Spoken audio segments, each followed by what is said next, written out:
నానమ్మ, నువ్వు నా గదిలో నుండి నువ్వు నిద్రపోయి ఉంటావు అనుకున్నాను. అందుకనే నేను... అంతా తెలుసు నాకు. నీళ్లు తాగి వస్తున్నావు కదా, ఆ అమ్మాయి చెప్పింది నాకు. అలాగా? ఇంకా ఏమేం చెప్పింది నీకు నీ మనవరాలు? ఇదే, నువ్వు తన్ని చాలా జాగ్రత్తగా చూసుకుంటున్నావు అని, అలాగే తను నిన్ను ఎంతగానో ప్రేమిస్తుంది అని, మీరిద్దరూ ఒకరితో ఒకరు ఎంతో సంతోషంగా ఉన్నారో చెప్పింది. అలాగే బాబు, నేనిదంతా విన్న తర్వాత నాకెంతో ఆనందం కలిగింది. మా నాన్నమ్మ ఎంత అమాయకురాలు, ఎగదాడిని కూడా నిజం అనుకుని ఎంతో సంతోషిస్తోంది. ఇక వెళ్ళు, ఎందుకు నిలబడ్డావు? వెళ్తున్నాను.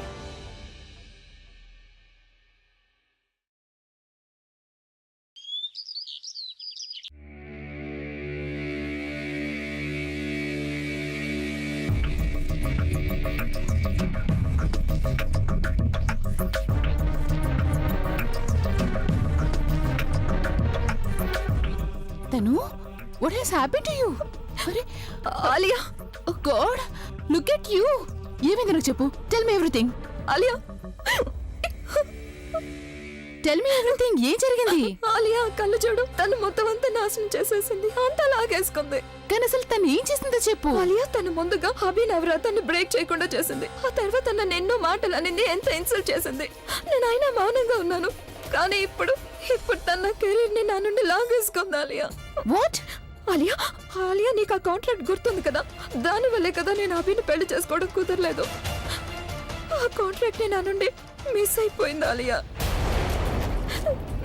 ఇదంతా కేవలం ఆ కళ్ళజోడు కారణంగానే. అంతా తనే చేసింది. ఆ కళ్ళజోడు నా మైండ్ ని, మనసుని ఎంతగా ఎఫెక్ట్ చేసిందంటే నేను ఎక్కడ ఎవరితో ఏం మాట్లాడుతున్నానో అర్థం కావట్లేదు. ఏ యాడ్ షూట్ కి అయితే నేను వెళ్ళానో ఆ యాడ్ ఒక్కటే కాదు, మొత్తం కాంట్రాక్ట్ అంతా మిస్ అయిపోయాను. ఆలియా, ఇప్పుడు ఈ వార్త కనుక బయటకు వచ్చిందంటే నా కాంట్రాక్ట్స్, ప్రాజెక్ట్స్ అన్నీ పోయే అవకాశం ఉంటుంది. నాకేం చేయాలో అర్థం కావట్లేదు. ఆలియా, కానీ ఆ కళ్ళజోడు ఇదంతా ఎలా?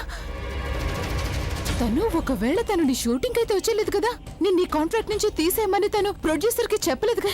లేదు ఆలియా, అసలు తన అలా ఏం చెప్పలేదు. కానీ తన ఎన్ని మాటలని ఎంత ఇన్సల్ట్ చేసిందంటే ఐ లాస్ట్ మై సెల్ఫ్. నాకు కోపం వచ్చి నా పని మీద నేను కాన్సన్ట్రేట్ చేయలేకపోయాను. ఇక అదే విషయం నా బుర్రలో తిరుగుతూ ఉంది. దానివల్ల నేను నా కోస్టర్ మీద మొత్తం కోపం చూపించాను. తనతో చాలా మిస్బిహేవ్ చేశాను. ఈ యాడ్ తర్వాత అతను తన్నే రికమెండ్ చేస్తున్నాడు.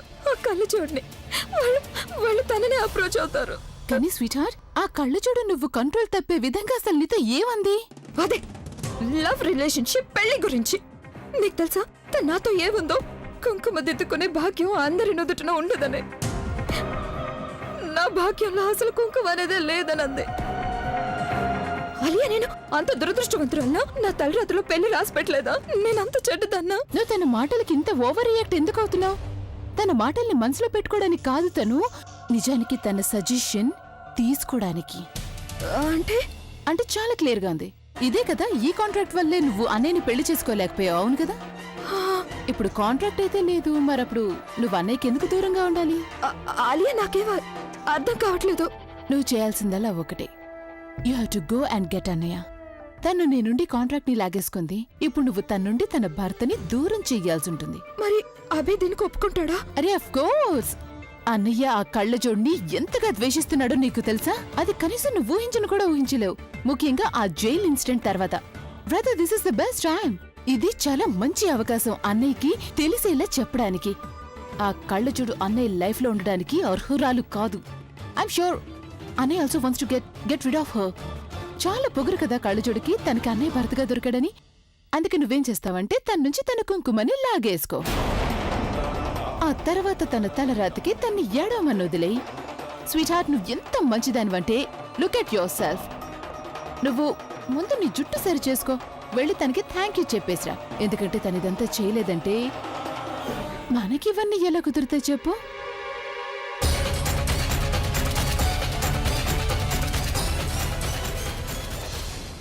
రామ్ సింగ్, అన్నిటినీ చక్కగా గిఫ్ట్ ప్యాక్ చేయాలి. దేనికి టేప్ ఊడిపోకూడదు, అర్థమైందా? అమ్మమ్మ, ఎన్ని ఎక్కువ గిఫ్ట్లా? ఎంత ఫార్మాలిటీ ఎందుకు? ఇది ఫార్మాలిటీ కాదమ్మా, ఇదంతా ఆచారం అమ్మా, ఆచారం. మీ అమ్మ మాకు బోల్డ్ అని గిఫ్ట్లు ఇచ్చారు. నేనేమైనా అన్నానా? లేకపోతే మరేంటి? ఎన్ని గిఫ్ట్లు ఎందుకు? చూడండి, మీ కారణంగా మా అమ్మ టెన్షన్ పడుతోంది. నా వల్ల? ఎందుకని ప్రజ్ఞ? అవునమ్మమ్మా, మీరు ప్రతి పండక్కి బోలెడన్ని గిఫ్ట్లు పంపిస్తూ ఉంటారు. అవన్నీ చూసి మా అమ్మ టెన్షన్ పడిపోతూ ఉంటుంది. తను కూడా మీకు సమానంగా బహుమానాలు పంపించాలి, తనకి ఎంత కష్టపడాల్సి వస్తుందో అని టెన్షన్ పడుతుంది. నా దగ్గర ఒక ఐడియా ఉంది. ఒక పని చేద్దాం, మనం తనకి క్యాష్ ఇచ్చేద్దామా? లేదమ్మమ్మ, తను మన దగ్గర అస్సలు డబ్బులు తీసుకోదు. నా దగ్గర దానికంటే బెటర్ ఐడియా ఉంది. ఏంటది? మనం ఏం చేద్దామంటే, మీరు మిగతా బహుమానాలన్నీ ఇక్కడే పెట్టేయండి. వీటిలో ఏదైనా ఒక్క బహుమానం తీసుకెళ్తాను. ఒక్కటా? ఒక్కటేనా? ఇదేం బాలేదు ప్రజ్ఞ. ఇదే సరిగ్గా ఉంటుందమ్మమ్మ. చూడండి, మా అమ్మకి టెన్షను తగ్గుతుంది, అలాగే మీ ఆచారము పూర్తవుతుంది. కానీ అమ్మమ్మ, నేను మీ ప్రతి మాట వింటున్నాను కదా, మీరు నా ఈ ఒక్క మాట వినక తప్పదు. ఒకవేళ దీనికంటే బెటర్ ఐడియా ఏమైనా ఉంటే మీరే నాకు చెప్పండి. ఈ రోజు కోడలు అమ్మమ్మ గారి నోరు మూయించేసింది.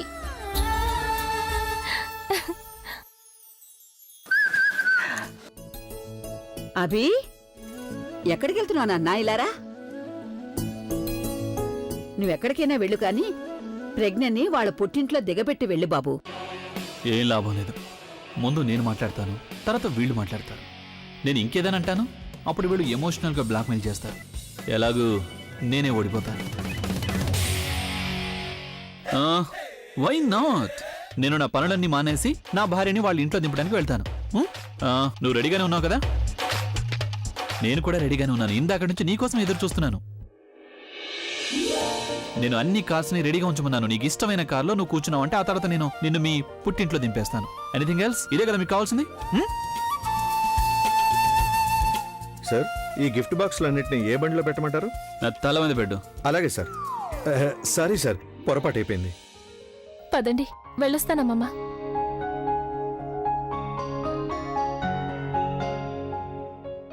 అనియా, హ్మ్? ఎక్కడికి వెళ్తున్నావు? ఈరోజు నేను డ్రైవర్ డ్యూటీలో ఉన్నాను, అందుకని నేను ఫర్గెట్ దట్ అనయ్య. నేను ఇప్పుడే తనను కలిసి వస్తున్నాను. తన పరిస్థితి చాలా దారుణంగా ఉంది. ఆ కాంట్రాక్ట్ తన చేయి జారిపోయింది. చాలా ట్రబుల్ స్టేజ్ లో ఉంది. తనకు అసలు ఒంట్లో బాగాలేదు. అని నువ్వు వెళ్ళి తనతో మాట్లాడి రావాలి. She needs you. Don't worry.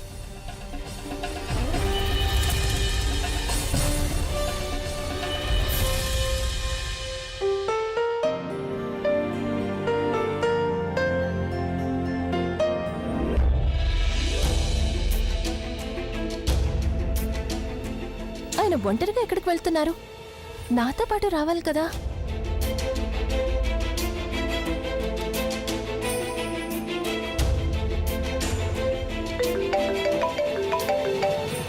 Hello, మీరు నాతో పాటు రావాలి కదా.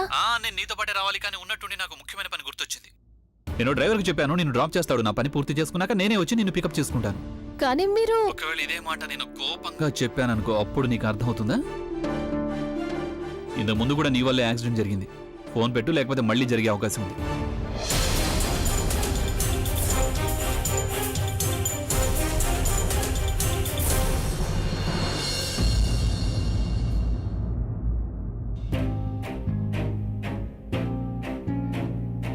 తను తను ఏమైంది నీకు? నువ్వు ఇలా ఒంటరిగా ఎందుకు కూర్చున్నావు? నువ్వు కిందెందుకు కూర్చున్నావు? పైకిలే. తను నిన్న జరిగిన దానికి ఐఎమ్ రియల్లీ సారీ. చూడు, నేను అలా కావాలని చేయలేదు. నేను నీకోసం వెతికాను, కానీ అప్పటికి నువ్వు అక్కడి నుంచి వెళ్ళిపోయావు. తను ఆలియా చెప్పింది నిన్నటి నుంచి నువ్వు ఏమీ తినలేదని. That's not fair. తను చూడు, నేను నా తప్పును తెలుసుకున్నాను. అండ్ ఐఎమ్ సేయింగ్ అలా ఎప్పటికీ జరగదు. మళ్ళీ నేను ఆ తప్పు ఇంకెప్పుడు చేయను. It's my promise. Why doing this to yourself? తప్పు నాది కాబట్టి నాకు శిక్ష వేయి. నిన్నెందుకు నువ్వు పనిష్ చేసుకుంటున్నావు? You want to punish Meena? So ఒక పని చేయి, నువ్వు నన్ను కొట్టి బాగా పనిష్ చేయి, సరేనా?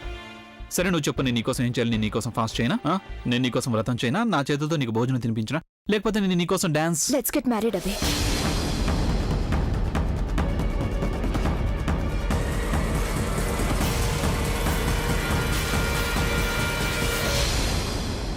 నువ్వు వ్రతం చేయాల్సిన అవసరం ఏమొచ్చింది? దేవునికి క్షమాపణ అడిగి వచ్చే సంవత్సరం చేసుకోవచ్చు కదా. నీ ఆరోగ్యం ఇంకా పాడైపోయిందనుకో అప్పుడు. ఓహో సరళా, నువ్వెందుకు చిన్న విషయాన్ని పెద్దది చేస్తున్నావు? చక్కగానే ఉంది కదా మన ప్రజ్ఞ ఇప్పుడు. అతే నీకది బాగా కనిపిస్తోందా? చూడండి నా కూతురు మొహం ఎలా వాడిపోయిందో. అందుకనే నేను ఫాస్ట్ చేయడం లేదు. నేను ఫాస్ట్ చేయాలి అంటే పెళ్ళయ్యాక చేస్తాను, అది కూడా నా హస్బెండ్ కోసం. అవును, జీవితంలో నేనెప్పుడూ ఈ వ్రతం అస్సలు చేయలేదు. వ్రతాలన్నీ మీ తాతయ్యే చేశారు, అందుకే ఆయన వెళ్ళిపోయారు, నేనింకా ఉన్నాను.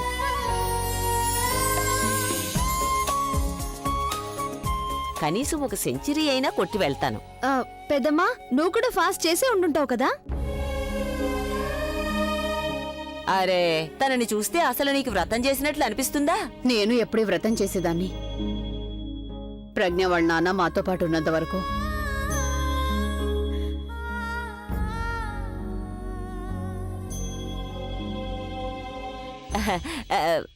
ప్రజ్ఞ, నాకు ఒక విషయం అర్థం కావటం లేదు. నీకు ఒంట్లో బాగాలేనప్పుడు ఈ వ్రతం చేయాల్సిన అవసరం ఏముంది? ఏమో తెలీదు నానమ్మా. నాకు ఆరోగ్యం పూర్తిగా పాడైనప్పుడు కూడా వ్రతం చేయకూడదని అస్సలు అనిపించలేదు. నా భర్త క్షేమం కోసం ఎలాగైనా సరే ఈ వ్రతం పూర్తి చెయ్యాలని అనిపించింది. బాగుందక్క, నీకైతే ఒక్క ఫాస్ట్ కి ఇంత ప్రేమ పెరిగిపోయింది. ఇంతకీ బావగారు కూడా ఫాస్ట్ చేశారా? అది మనం అభి ఇక్కడికి వచ్చిన తర్వాత తననే అడగొచ్చులే. కానీ అభి కూడా నీతో రావాల్సింది కదా, ఎందుకు రాలేదు? నానమ్మా, ఆయనకేదో ముఖ్యమైన పనుందంట. పని పూర్తి కాగానే ఇక్కడికి వచ్చేస్తారు.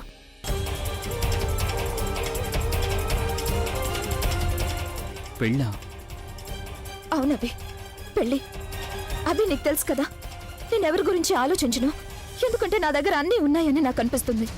కానీ అభి కొన్ని రోజులుగా నా దగ్గర అసలు ఏమీ లేదని నాకు అనిపిస్తుంది. ఏదో తెలియని లోటు. ఆ లోటును కేవలం నువ్వు మాత్రమే భర్తీ చేయగలవు. I feel I can't live without you. Please నన్ను పెళ్లి చేసుకో అభి. తను నీకేమైంది? నువ్వు ఎందుకు ఇలా మాట్లాడుతున్నావు? అభి, నేను ఏదైతే ఫీల్ అవుతున్నానో అదే చెప్తున్నాను నీకు. ఇదే చెప్పాలనుకుంటున్నాను. నిన్న రాత్రి నేను మొదటిసారిగా నీ కోసం ఫాస్ట్ చేశాను. దాంతో మొత్తం నా లైఫ్ అంతా చేంజ్ అయిపోతుందని నాకు అనిపించింది. నువ్వు నా ఫాస్ట్ ని బ్రేక్ చేయలేకపోయావని ఒప్పుకుంటాను. కానీ నాకు ఎలా అనిపించిందంటే నేను నీకు ఎక్కువగా కనెక్ట్ అయిపోయానేమో అనిపించింది. నేను ఒప్పుకుంటాను ఈ రిచువల్స్ ని నువ్వు నమ్మవని, కానీ వాటిల్లో ఏదో ఉంది అభి. దాన్ని నేను ఫీల్ అవుతున్నాను. నాకు పూర్తిగా అర్థమైపోయింది అభి. మనకిప్పుడు పెళ్లి చాలా ఇంపార్టెంట్. పెళ్లి చేసుకుంటే ఇద్దరం ఒకటవుతాం.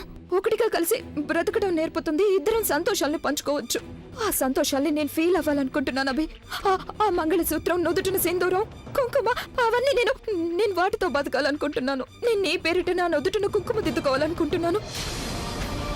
ఆ కుంకుమని నా భాగ్యంగా మార్చుకోవాలనుకుంటున్నాను. ఈ ప్రపంచం మొత్తం నన్ను నీ భార్యగా గుర్తించాలి. తను అసలు నీకు ఏమైంది? నువ్వేమంటున్నావు? నువ్వు వీటన్నిటి గురించి ఎందుకు ఆలోచిస్తున్నావు? అసలు నువ్వు ఈ పెళ్లిని, ఈ ట్రెడిషన్స్ ని అసలు నమ్మవు కదా. నీకు ఈ పెళ్లి రిచువల్స్ వీటన్నిటి మీద అసలు కొంచెం కూడా నమ్మకం లేదు కదా. మరి ఉన్నట్టుండి ఇలా పెళ్లి చేసుకోవాలని ఎప్పుడు నిర్ణయించుకున్నావు?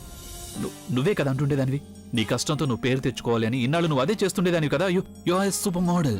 కానీ నువ్వు పెళ్లి చేసుకుని ఈ సూపర్ మోడల్ అనే పేరు. నాకు సూపర్ మోడల్ అవ్వాలని లేదు అబ్బే. ఎందుకు?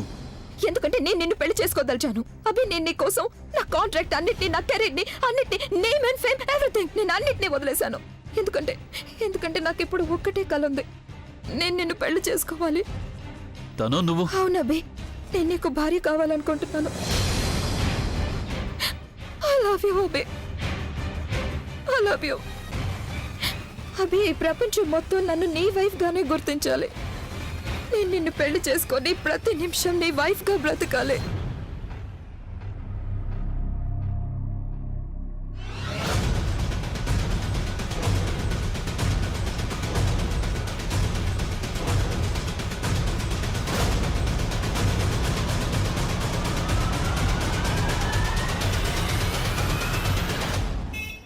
ప్రజ్ఞ, నా మాట విను.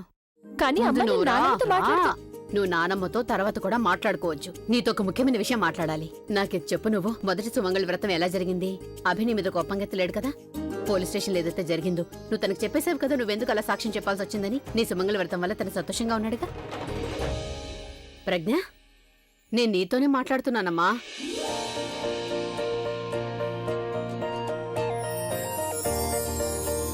ప్రజ్ఞ, అంతా బానే ఉందా? నువ్వు ముందు కూర్చో. అబ్బా, అరే కూర్చో ప్రజ్ఞ, అమ్మా, కూర్చో. అది నిజానికి అదేంటంటే ఎప్పుడు నీతో ఇలాంటి విషయాలు మాట్లాడలేదు కదమ్మా. నేను అసలు ఎలా చెప్పాలి? ప్రజ్ఞ, నువ్వెందుకంత సిగ్గుపడుతున్నావు? అసలేం జరిగింది? అమ్మా,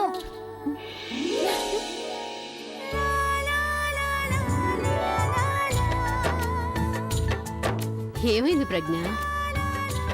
అమ్మా, అది నువ్వు నిజంగానే నాకు ఆయనకి పెళ్లి జరిపించి నాకు నా జీవితంలో అన్నిటికంటే పెద్ద సంతోషాన్ని ఇచ్చావు. ఆయన్ని నన్ను కలపడం, ఆయనతో ప్రజ్ఞతో నాకు పెళ్లి జరగడం నా జీవితంలో ఇంతకంటే మంచి ఇంకేమీ ఉండదనిపిస్తోంది. నా జీవితంలో ప్రతి క్షణం ఈ బంధం బలపడుతోందనిపిస్తోంది. నాకు అసలేవి అర్థం కావడం లేదు. ఇదంతా ఎప్పుడు ఫీల్ అవ్వలేదు కదమ్మా, కానీ ఇప్పుడు అలా ఫీల్ అవుతున్నాను. ఒక నిమిషం సంతోషంగా ఉంటే మరొక నిమిషం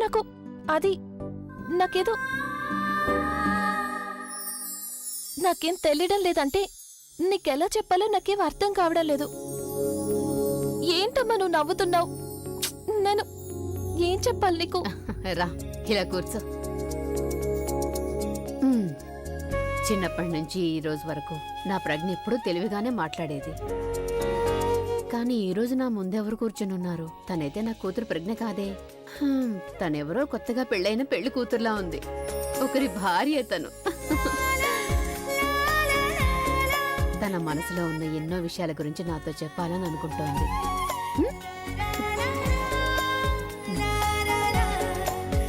సరే, నిజం చెప్పేసే. నాకు నీ మనసులో ఏముంది? నువ్వు మీ అమ్మకంతా చెప్పొచ్చు ప్రజ్ఞ. నీకు తెలుసు కదమ్మా, పిల్లలందరికీ తల్లిదండ్రుల నుండి ఎలాంటి సంతోషాలు దొరుకుతాయంటే వాటిని వాళ్ళు ఎప్పటికీ దూరం చేసుకోలేరు. ఏం చేసినా వాళ్ళ రుణం ఎప్పటికీ తీర్చుకోలేరు. కాని నువ్వు వాళ్ళందరికంటే చాలా స్పెషల్ తెలుసా?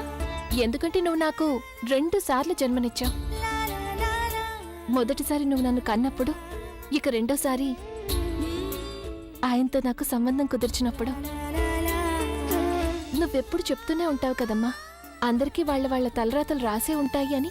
కానీ నాకిదెప్పుడూ అర్థమయ్యేది కాదు. అదిప్పుడు అర్థమవుతోంది. ఎప్పటి వరకు నా నుదుటన ఆయన పేరిట సింధూరం ఉంటుందో నా తలరాత నాకు తోడుగా ఉంటుంది. ఆయన క్షేమం దీర్ఘాయుషు కోసం ఏడాదికొక్కసారి కాదు, ప్రతిరోజు నేను వ్రతం చేయడానికి సిద్ధంగా ఉన్నాను. ఎందుకంటే ఆయన సంతోషంలోనే నాకు సంతోషం దొరుకుతుంది. నాకు కేవలం నేను ఆయన భార్యనైనందుకే చాలా సంతోషంగా ఉంటుంది. బహుశా ఈ ఫీలింగ్ని ప్రేమంటారేమో. నేను ప్రేమనెప్పుడు చాలా ప్రాక్టికల్ దృష్టితో చూస్తూ వచ్చేదాన్ని. ఇలా కలలా ఉండే ప్రేమను నేనెప్పుడూ ఫీల్ అవ్వలేదు. చూస్తుంటే నా తలరాతలో కలలాంటి ఈ ప్రేమ కుంకుమతోని రాసిపెట్టుందేమో. అది కూడా నీ కారణంగా. ఇక నువ్వు నన్ను ఏవని ఆశీర్వదించాలి అంటే, నేను నా జీవితంలో చేసిన మంచి పనుల ఫలితం నాకు కాదు, ఆయనకు దక్కాలి అని. అలాగే ఆయన ఎప్పుడూ సంతోషంగా ఉండాలి, ఆయన కోరికలన్నీ తీరాలి. మా వైవాహిక జీవితం ఇలాగే ఆఖరి శ్వాస వరకు ముడిపడి ఉండాలి. చాలా అబ్బే, ఇప్పటికే చాలా అయిపోయింది. ఇప్పుడు నేను నీ వైఫ్ లాగా బ్రతకాలనుకుంటున్నాను.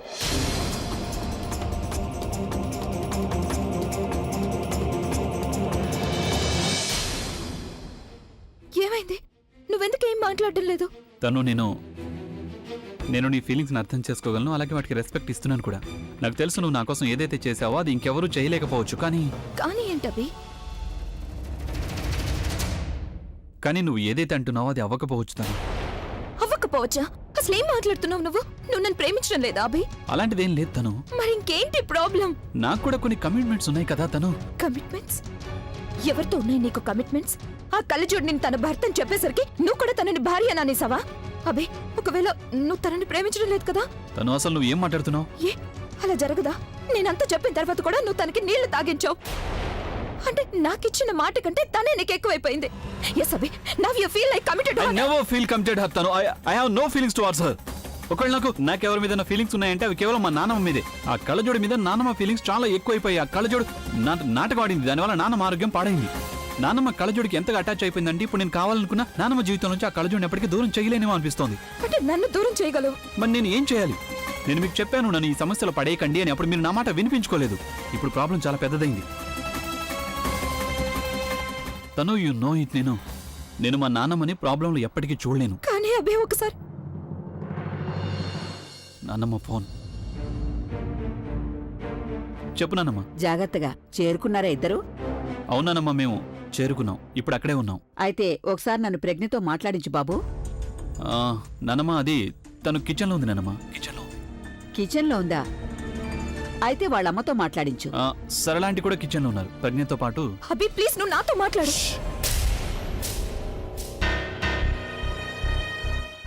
నాన్నమ్మ, నేను నీతో తర్వాత మాట్లాడతాను. ఆ గొంతు ఎవరిది బాబు? అది పూర్ణిమ గొంతు నాన్నమ్మ. తను టీ చల్లారిపోతుందని చెప్తుంది అంతే. నానమ్మ, నేను తర్వాత అందరితో మాట్లాడిస్తానే, తర్వాత ఫోన్ చేస్తాను. అలాగే మర్చిపోకుండా ఫోన్ చేయాలి, నాతో మాట్లాడించాలి నువ్వు. నీ మాటలు విన్నాక ఈరోజు నాకు చాలా సంతోషంగా ఉంది ప్రజ్ఞ. నీ మనసులో అభి మీద ఏదైతే ప్రేముందో అది చూసిన తర్వాత నాకేమనిపిస్తోందంటే మీ ఇద్దరి బంధాన్ని ఎవ్వరూ వేరు చేయలేరని. మీరిద్దరూ ఎప్పుడూ ఇలాగే కలకాలం కలిసి ఉండాలి, సంతోషంగా ఉండాలి, అంతే. ఇదే నేను కోరుకుంటున్నాను.